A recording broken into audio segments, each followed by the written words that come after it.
Okay, a question that I get from a ton of you is, where do I start if I want to start a podcast? And I love when answers are simpler than we expect them to be. So I want to tell you about a resource that's changed the game for us with our podcast, and that is Spotify for podcasters. If you want to start your own podcast, Spotify has a platform that makes it so easy. You upload your episodes and then Spotify actually distributes it everywhere onto all platforms and even helps you earn money so that it can be profitable for you and a blessing for you, your family, your people. Spotify for Podcasters lets you record and edit your podcast literally from your phone or your computer. So if you don't have a fancy setup, it's okay. You can immediately get started today. Then again, you distribute it to Spotify and everywhere else that podcasts are available. You can also do video podcasts, which sounds like a dream to me. And when you want to take conversations with your people to the next level, you can do Q&A and polls, all sorts of fun things. You can earn money with ads and podcast subscriptions, or you can just get started using what you've got for the good of others and the glory of God. Check out Spotify for Podcasters. I use it. I love it. I highly recommend it. Download the Spotify for Podcasters app. I have it on my phone, highly suggest, or go to spotify.com/podcasters to get started today.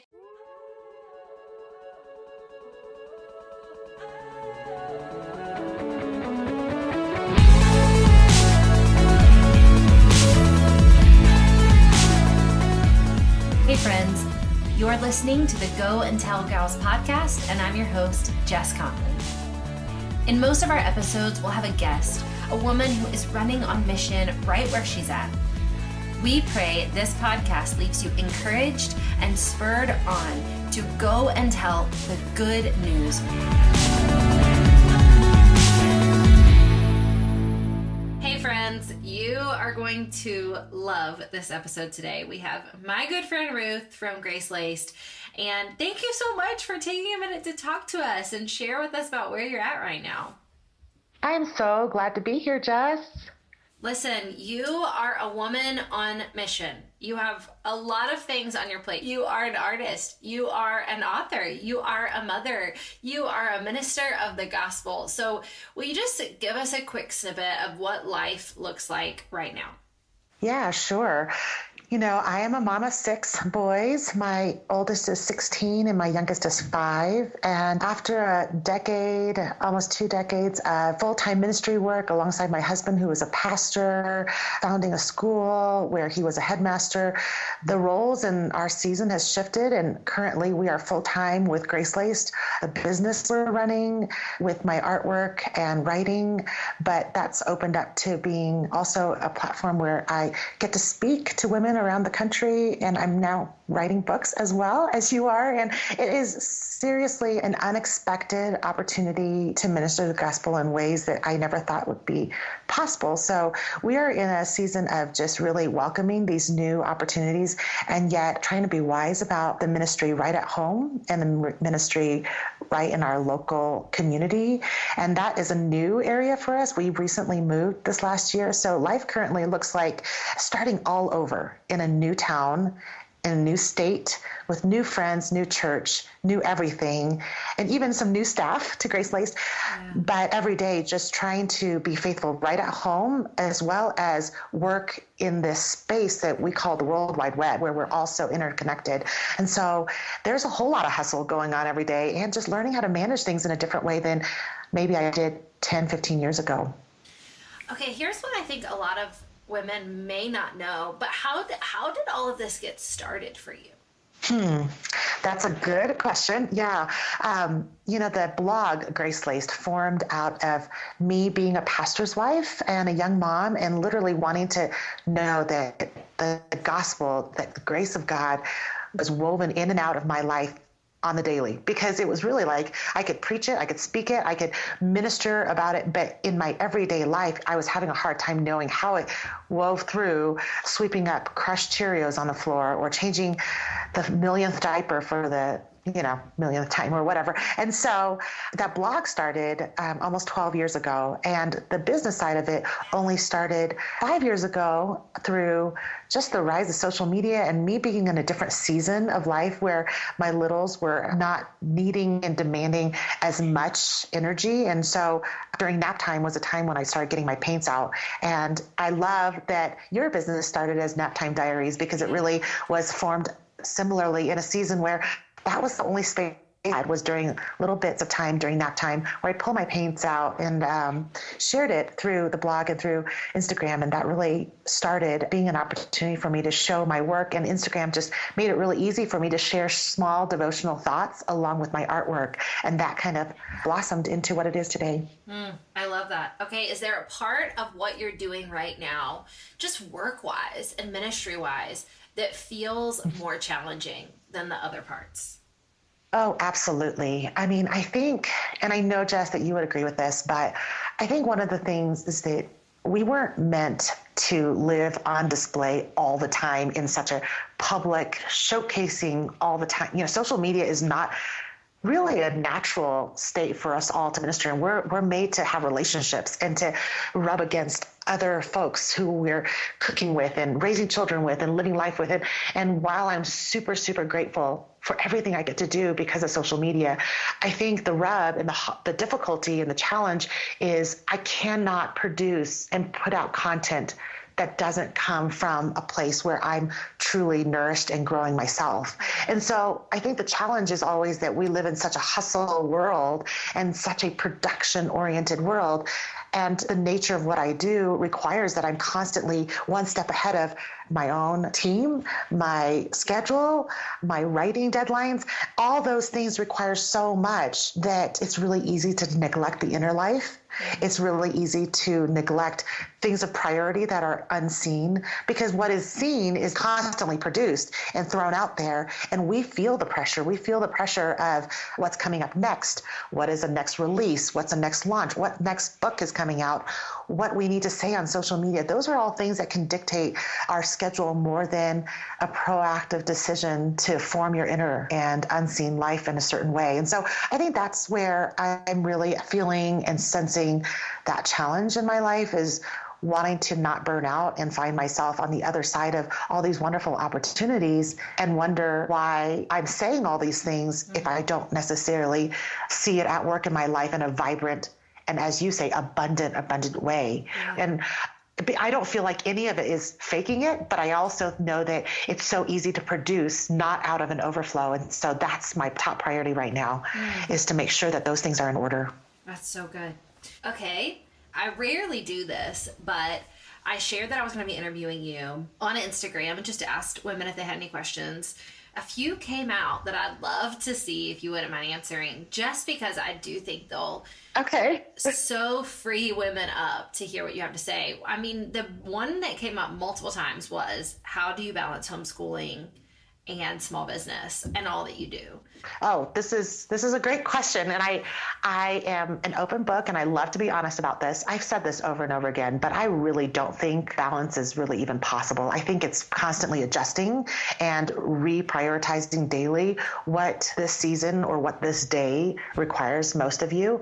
And so I don't do it well. I'm constantly adjusting. I'm always reconsidering what comes first for this particular day's calling. But full disclosure, I'll just say, up until 2 years ago, I was the primary educator in my family. But then when we went full time with Grace Lace, my husband is now the one who is fully in charge of the homeschooling portion. So we can just take that one off my plate, because I do not do and so any woman out there who thinks that I am like homeschooling and running a business and running a team and speaking and traveling, that's crazy. And so I am certainly not doing that portion of it. We are part of a classical conversations group, so we have some help there. Our oldest takes master's university courses online, so there's some help there. We're not completely doing a full in-house homeschool situation every single day, the both of us. Troy does the business with us, but I am the primary head of our business, and he's the primary head of our home and home life and schooling situation, mostly because that's his background and that's his passion, his education. And so that's where it lands right now. I don't know if that will be the way it is forever, but we're okay with seeing how God leads year by year. And right now, that's how we're doing it. But in terms of how I balance or juggle or keep all those other things afloat, I would just say that, I really try and surround myself with a lot of brilliant and wonderful people who do other things better than I do.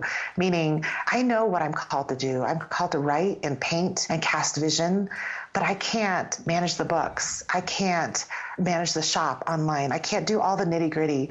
And so I really have learned to hire as much as possible. And sometimes that means finding interns. Sometimes that means finding volunteers. Sometimes that means hiring full time, which we have now. But I certainly believe in investing in others. And I think you do this so well, Jess, but I'll just say, and you do this so well through Go and Tell Gals. And so I think that this is totally my heartbeat, in that we absolutely have to give the best of ourselves to those who we partner with, and then they can multiply and keep the work going. And so for spreading myself super thin, where I have to have my fingers in everything, isn't efficient and wise. And so me investing in my team and those women who are on the same page and who are like-minded, who want to run on mission with me, that investment will be fruitful because they will go forth and do the work well as well. That's right. And yeah, I don't think I've ever shared this on the Go and Tell Gals podcast. I actually haven't talked a ton about my business or my endeavors, but I love any opportunity I can to share this, because the same is true for me. People say, how do you do it all? I say, well, I just don't. But one of my favorite things to tell people is there are people at my businesses that I own that get paid more than me. And the reason why is because they do more work. And I need them to, but I believe in the mission and the vision of the business so much that I will take a smaller role and a smaller pay than other employees to do what only I can do, which means that I may only work 10 hours a week and they may work 40, and it would be crazy if I got paid more than them. They're doing a lot of hustle. And so I think that sometimes just frees women up to know, like, right, you're not writing every single Instagram post. You're not sending every single package that comes out. You're not writing every single newsletter. You're adding what you can, what you need to, what God's asked you to, and depositing where he's called you to, which I just think is so beautiful. So thank you for sharing that.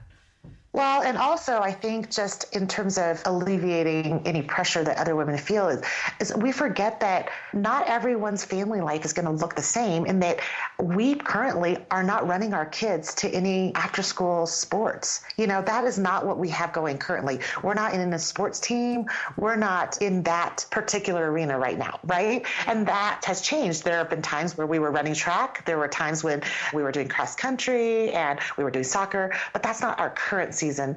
And we're investing some time in our community group. We're doing a lot of family things otherwise, but every season calls for different choices. And so no season allows you to do everything. And sometimes that means if you are busy supporting, like I saw you doing, supporting your family on the courts of the basketball game, then it may mean that you don't get to cook every dinner right at home. And that's okay too. Like sometimes that's just the way it is. It's like you can't expect to be the mom who cooks a beautiful home cooked meal every meal and run your kids around to their piano lesson and be available to write a book and speak. And, that's a fantasy. And I think it alleviates the pressure to know that you have to do what God's called and given you to do in your particular season, no more, no less. Yeah. But sometimes I think it's just so hard to keep our eyes on that because we are seeing everybody else's personality, skill set, opportunities, Enneagram numbers, whatever it is, we're seeing how everybody else is formed. And it's hard to keep our eyes on what God's given us to do. And that's my personal struggle. So I'm not pointing fingers. I'm pointing fingers at myself. Yeah. That's so good. I used to talk about this online a lot. Like, tell me the things you don't do, and let's talk about the list of the things we don't do. But I find women even get tripped up a lot when we start to share the things I don't do. One that I noticed is that I used to talk about how, and I'm going to do it here, so don't get tripped up, anybody listening. I used to talk about how we don't do birthday parties for our kids. And for us, it was just a massive preference thing. I have 4 kids. My sister has 6. So if we get just our cousins together, that's 10 kids. That's a birthday party. And so we just kind of made a decision early on. We're not going to do a ton of birthday parties. We're definitely, it's not where our money's going to go. And that is a freedom thing for us of just like, we live in the kingdom. We don't live in America. We can do what we want. We can about certain things. And this is one thing that we can exercise some freedom on. I'm not going to spend my time making a Pinterest perfect birthday party. And I'm not going to spend my money on that either. But then I would find women would get so tripped up and be like, so you think we shouldn't do birthday parties for our kids? I'd be like, no. if that makes you excited, if that's part of the memories you build for your family, absolutely invest your time and your money in that. You have the freedom to do that. And so I think the biggest thing we just have to know as women is we have to go to God and say, what have you uniquely made me to do? What do I delight in doing? Because it means I'm partnering with the Spirit. And how can I do it? And what might I need to take off my plate to have time to do that? So in that vein, what is the most life-giving part of what you do right now? One of the most life-giving things for me is actually investing in my team. We have a remote team, and it's just the 6 of us women. We have a few guys, including Troy and my oldest son, and Chanel's husband, Finn. They put in fewer hours than we do as the core team. But these are women that have joined me, and I speak to them every day, and we share life together. And it's been really life-giving for me to see that I can invest as a sister in Christ. I can preach the gospel within our business, within our everyday life, and to be their friend, but ultimately to be an example of how, an older woman in Christ can work through these issues in my 40s. Even if they're, our team represents 40s, 30s, and 20s. So we've got 2 in their 20s, 2 in their 30s, and 2 in their 40s. And I think there's something really beautiful about all 6 of us getting together every Monday morning on a Zoom call and recognizing that we may be in different life circumstances or different situations in family and career and all those things, but the work of God transforming us in our daily lives is ongoing, and we can absolutely invest in one another through that. So that's super life-giving for me. I think the other aspect of this season for me really is recognizing that there is no gifting that is too small for God to use. And so there was a time when I thought that being an artist was kind of just a secular, small little hobby thing, and really never thought that God could use that. I remember thinking in my early 20s that real giftings were being able to preach or go to the mission field or write Bible studies. But I love being able to see the Lord use all giftings, whether it be that you know how to set the table lovely for your neighbor, or you've got some skill in the kitchen, or that you are a gracious listener, that whatever our giftings are, they can be used and will be used by the Lord when we offer it to Him. And so that's been really life-giving for me, just to be an example of that, because when I was coming out of college, there wasn't a lot of gospel connected with art and artistic leanings and stuff. So I feel really great about being a part of that movement, as are you, Jess. So I love that. I love that. You know what I think sets you apart as an artist using her work for the glory of God is that I talk to a lot of artists, and I talk to a lot of artists that really want to bring their gifts into a larger atmosphere, to use them in a larger way or have impact in some capacity. And what I have noticed about you is that you so genuinely care about the people you're making art for.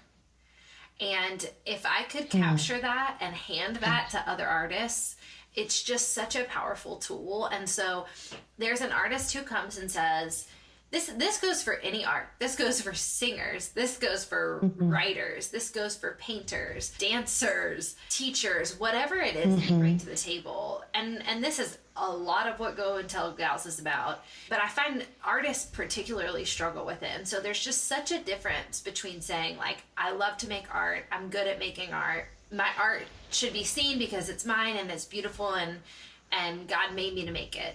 And saying, I love art. I am so grateful for this gift I've been given. I really want to serve people with it. And I know, Yeah, absolutely. yeah, and you genuinely want to serve people with your art, and you want to help them and love them and help them see God better. And so I would just want to hand that tool to every artist out there. Think less about your gift and how much you want to see it be used, and think more about how you can serve with it, because someone will be served by it. But it will help you get it to him if you're compelled by serving and by His glory. Thanks for speaking life and encouraging me in that, Jess. And I love that you and I are friends and you know me so well to capture my heart in that. I sometimes get asked, and I'm sure you do too, I get asked like marketing questions and how to get your voice out there more, how to this, that, and the other. And one of the things I come to over and over again is the realization that there was a time in my life when my art was a lot more about me, or the way I thought about it was all about me and exposing what I thought and how deep or funky or unique I am, whatever that looked like. And there was no freedom, and there was a whole lot of angst over how other people would perceive me, whether they got me or not, and whether I could be successful. Let's just say it that way. And I feel like when you take the attention, exactly what you just said, Jess, like, if we can be the John the Baptists, and I think of this all the time, like if I can use my paintbrush and say, behold, there is the Lamb of God, not me. You know, I can be funky. I can be wearing funky sandals and eating funky things. And I could be unique and eccentric like John the Baptist was and have my own, quote, following. But if I can use my paintbrush and say, don't look at me. This is the goal of everything, is to point to, behold, this is the Lamb of God over here. Suddenly, you're not needing to market anything. I mean, yes, marketing strategies, absolutely. I'm all about business marketing. I'm not afraid of talking about money. But at the end of the day, those are secondary, because your mission has to be what drives it. And it makes everything else simpler when you can say, my ultimate goal is not to keep directing attention on myself. And so I love that, Jess. I love that you brought that up. I see it in you. Right. That's what we tell women all the time. Anytime I'm coaching a woman, or anytime in our Go teams, our biggest tool we teach women is how to obsess over the person you're serving. Just obsess over them, think about them, love them, pray for them, feel burdened for them, stay up in the middle of the night, like wanting good for them. And that leads to marketing. That's all that marketing is. I mean, we tell our women, marketing is partnering with the brain by the power of the Holy Spirit to just tell women how much you love them, or tell whoever you're serving how much you love them and how much you want to give them whatever it is God's given you to serve them. And so we won't derail onto marketing. I'm just thankful for the gifts. Okay, a silly question that we got for you is really not all that silly, but people want to talk about your fashion. They want to talk about how well you dress and how you balance it with the rest of your life. So any words of wisdom you can share there? What? That is surprising to me. Really? Yes, that's so funny. And I immediately was like, oh, I get it. Yes, she is so cute. She is so stylish. All right. Well, I didn't see that one coming. I guess I just boil it down to this. I just think that you have one life. God made you uniquely you, and life's too short to not have fun with enjoying colors and textures and things that are enjoyable in terms of expressing yourself. I think obsessing about fashion for the sake of garnering attention is enslaving, but expressing yourself through what you enjoy decorating your home with, if that's your thing, or the texture of a nubby sweater because you think it makes you feel cozy. I think those are wonderful and fun artistic ways to express yourself.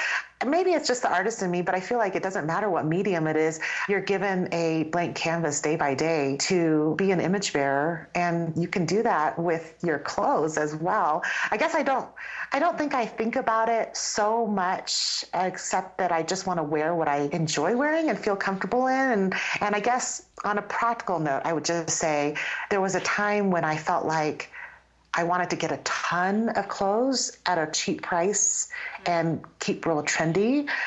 And now I feel really different about it. I mean, maybe it's that I'm 43, but I only want a couple of things that I really like. And I'm willing to wait for the sale, but get the nicer thing. And so there are different seasons for sure, because when I was buying 2 sets of diapers at one time, I was for sure shopping only at TJ Maxx. And that's absolutely great. And I was picking things off the floor of Ross and finding a $3 sticker on it and rejoicing. So, I still do that. I still love a good deal. I still love to go to a thrift store. And just the other day, I found a old vintage little jacket that I loved. So I love mixing those things up. I think we as women get so caught up with the do's and don'ts of fashion, but ultimately, I don't know. I think that we can pick clothes to work with our bodies and to help us celebrate how God's made us uniquely different. I'm finally kind of getting to the point where I stop buying things that I like on other people and trying to make it work on me. Yes. Because isn't that so silly? I mean, how many times do we go, I love that on her, and God just really made that other girl shaped completely different than me, and I'm like trying really hard to make it work on me, when really, like, I just don't like it on me, and that's okay. It doesn't mean that I have to wear it, So Yes. something I'm learning, I guess. This is me with all cropped wide leg pants that are so cute right now. So cute. Not on me. They do not highlight my body in the best way. But you know what? That's okay. That's all right.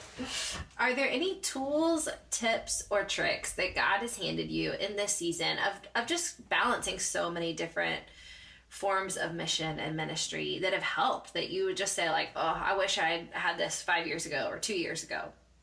I think I've said this before, but I'll just say it again. I am maybe the naturally most non-outdoorsy person I know, but I have learned that I cannot sit in front of a computer or look at my phone or just work all the time. I mean, it is so unproductive, and I try to get outside as much as I can. And I know that's not like even some brilliant tip, but I think for women who are doing their work online, who are running businesses, who are hustling, who are with kids all day long inside, and the dishes keep piling up, which, I understand that too. It's so hard to go do something of leisure when there's a stack of dishes still waiting for you.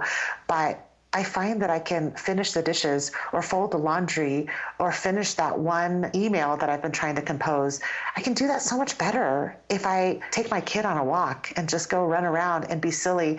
And as goofy as it sounds, if I just say something like, you want to race me down the hill, or want to play tag and just chase me, those are such goofy little things, but there's going to come a day when I can't play tag anymore. Right. And my body's not going to be really, hopefully that doesn't come anytime soon, but I won't always be able to. And the funniest thing, Jess, the other day, I know you have a growing teenager as well, but my oldest is 16, and suddenly he's become a man. And I don't even know when exactly it happened, but a couple of months ago, we were moving furniture or something, and I said something like, hey, I can still beat you at arm wrestling. And I just said it off the cuff, like silly, because he seems skinny, right? He seems skinny and tall. Well, Jess, he challenged me.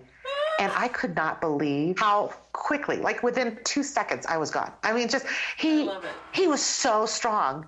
And then I was like, wait, well then let's race in a sprint. And I thought, well, he's got long legs, but come on, I sprint, I can do this. Oh my goodness. I mean, I was laughing so hard, doubling over, because I was just realizing, like, unless you get out there and just try and do some fun things with your kids, you don't realize how much they're growing sometimes and what they're capable of. So it was just, those are good breaks for me that I wish I had set down my computer and done more of even a year ago.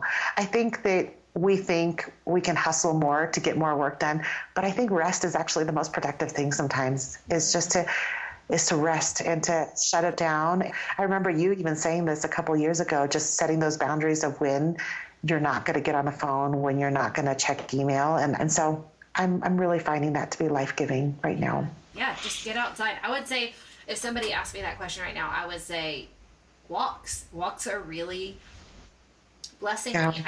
That sounds so simple and silly, but I've just started walking my dog more often, and man, that's life-giving. I mean, really just a game changer to get outside and move around and clear my head before bed or something like that. So good. Right.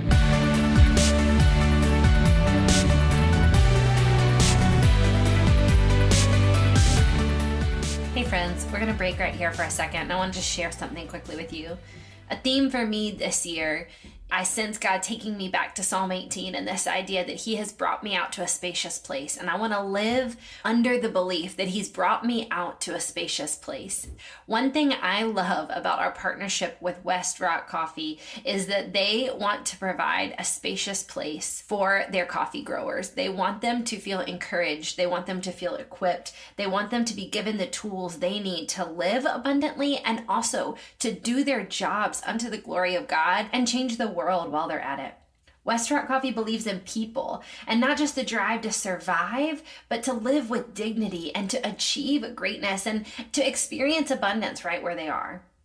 You've heard me talk about West Rock, how I love how they partner with individual farmers and what they're doing in the world. But I just wanted to put that on the table today, that I think part of living a spacious life for me, part of living a life where I believe God can move and can do things and can grow and can shift me, is partnering with companies where I see the leaders of those companies doing the same thing, and not just for themselves, but for their employees and for their customers as well. That's why I love West Rock, because they are about abundance.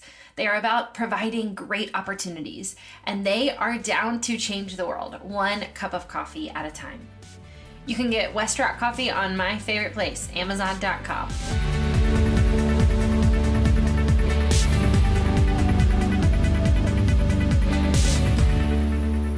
Okay, we're going to end on just a few funny questions for fun.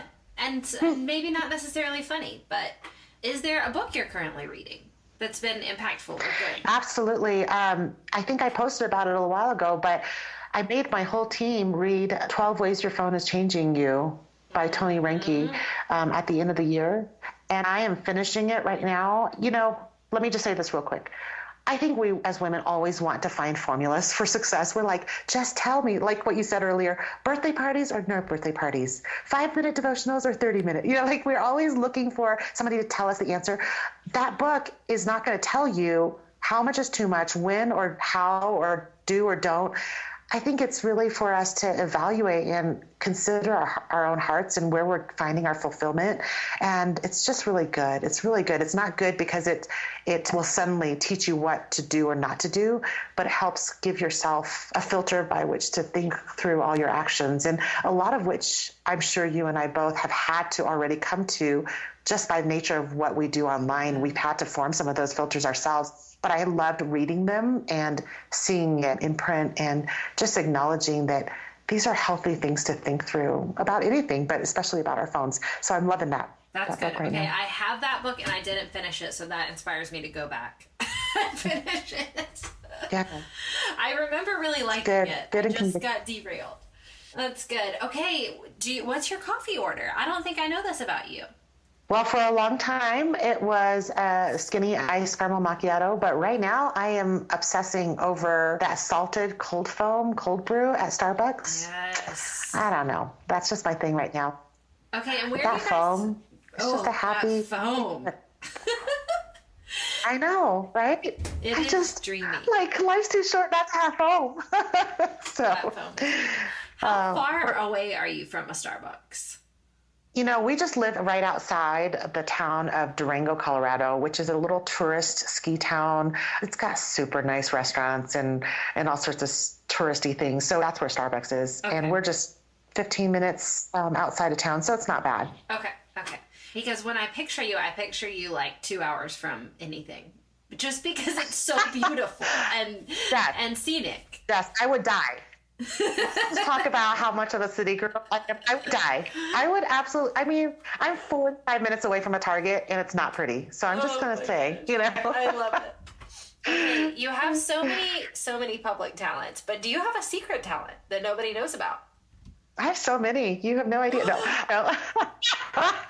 I will say I do a mean Celine Dion impersonation. Just going to say, I also do interpretive ribbon dancing, you know, only in like hotel rooms at past 11 o'clock at night. So one of these days, maybe we'll get to do that together. But, you know, I just grew up in an age when everybody did like ribbon dances at church, interpretive dance and stuff. And so I've got a couple of routines. So, but no, I was totally a church dancer growing up. So I am with you on that. Oh my goodness. I can't help it. Sometimes it just comes out at random times. But my other talent is that I actually, legit talent, I think, I really love, I don't know if I'd ever sign up for the show Chopped, but I kind of have an ability to like clean out the fridge or just make dinner out of nothing. And I don't cook with recipes very easily. So my blog has all these recipes that I try to like put together based on what I do, but I don't even follow them. Like I just kind of, they're like suggestions. And so I don't know that I could really do a cookbook ever unless I like really test things out. But it's one of my favorite things is just to say, okay, what do we have tonight and what's edible? So I actually think that's a little bit of my hidden talent there, feeding my family. I love it. So good. Okay. And I am so excited to hear this answer. Do you have a favorite lipstick? And if so, what is it? Pretty predictable. I've tried a lot of different red stains and red lipsticks, and my favorite probably is the Ruby Woo by MAC. Yeah. I do love that one. Yeah, that's my current fave, I think. People love Ruby Woo. I'm so glad to hear it. So good. Okay. Hey, thank you so much for taking the time to share with us today. That was so helpful, and I know going to free so many women up and just spur them on to use what they've got to serve others and bring him glory. Thanks so much for having me, Jess. It was fun to hang out with you.